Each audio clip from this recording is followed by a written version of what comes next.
What's going on, guys? My name is Bradley with Allaqcess Sports, bringing you a brand new MLB Draftkings video for Sunday, June 5th of 2022. We're going to be putting together a little bit of a lineup. As you can see below, I've already given you my favorite plays of the day. That's right. We've already slapped in 6 guys that I absolutely love on today's slate. And we're going to try and fill it out, move some pieces around, give you some options for you to put into your lineup.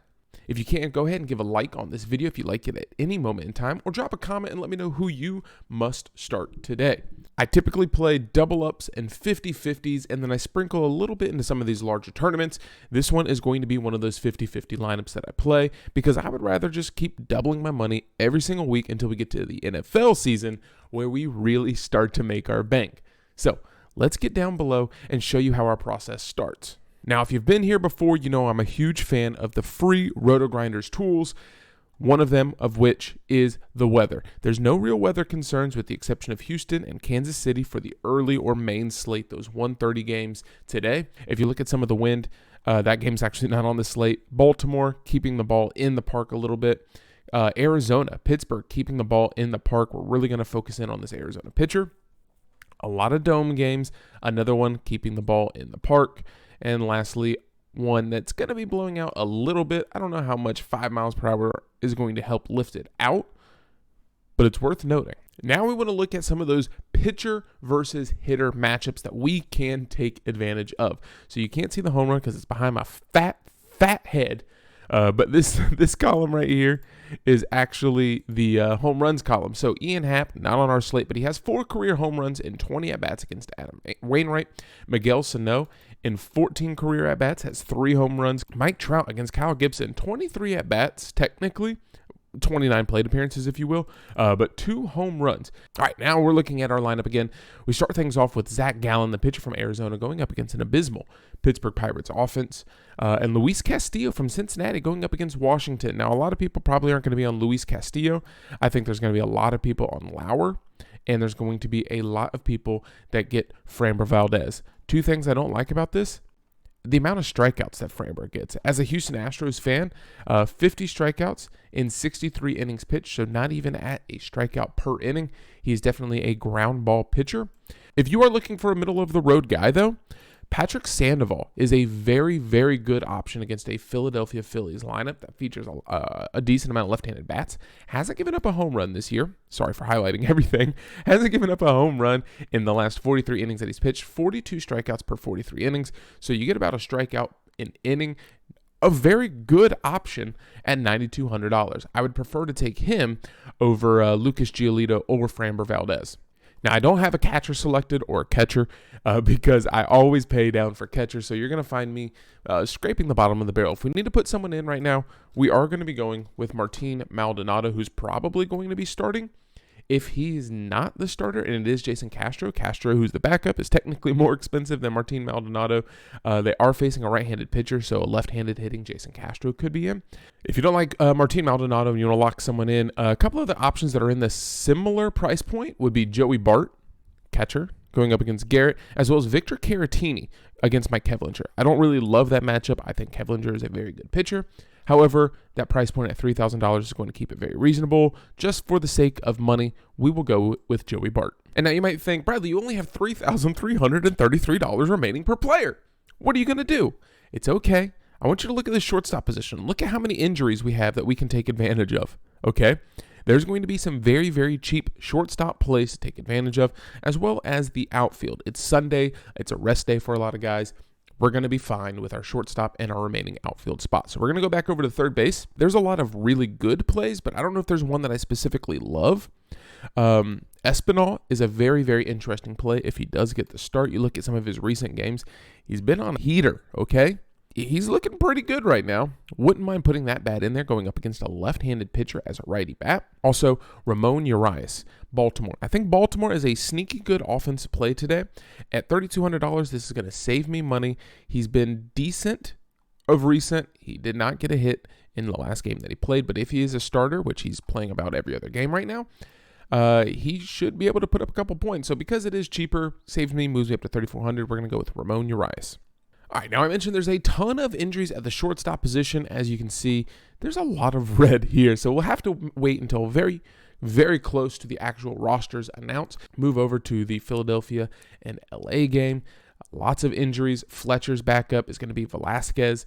From Philadelphia, you could get Matan if he is healthy. I think he has a little bit of shoulder soreness right now. Johan Camargo could be an option for you as well. Now you move over to the Arizona and Pittsburgh game. It could be Perdomo that starts this game for Arizona. The Diamondbacks, he's had recently, I think, an 11-game on-base streak. So he could be on once again at $3,000. That's saving us money. So that's 3 straight games that has backup shortstops that should be hitting at the top or at the bottom of their order. Probably not in the heart of it. Anyway, you could save a lot of money with your shortstop position. In case you thought I was lying, here's another one. The next game over. Minnesota. Carlos Correa is still out. Royce Lewis is out. So it's going to be Palacios that's going to be playing this game. I don't think I love this bat at all at $2,300. 3-4-3, 3-4. I don't love it. But if you're in an absolute pinch and you love the other 9 guys that you have in your lineup, why not take a shot at Palacios? Although there's a lot of injuries in this one, Washington and Cincinnati, their top guys will be playing. However, for Washington, $3,000 for their starters. So take your pick at who could be playing here. Bradley, are you sure every game features an injury? Yes. Next game over. This is Chicago and Tampa Bay. Guys, we've talked about it. Cleveland, Baltimore, LA, Philly, Arizona, Pitt, Minnesota, Toronto, Washington, Cincinnati. And now we have the White Sox and Tampa Bay. Tim Anderson and Wander Franco are both out. So is it going to be Mendick? I do not want Brujan. Okay, he's been absolutely abysmal. He's batting like 167 over his last 10 games or something. Like, it's horrible. It's actually above his average at 134. 2-0-9-5-0. 3-3-5. Look at the hits. 0-0-1-1-0. I don't want Brujan, but again, it is an option. Lots and lots of cheap plays from almost every game on the slate at the shortstop position. You look at San Francisco and Miami, you're going to get your starters. But again, Rojas at $3,700.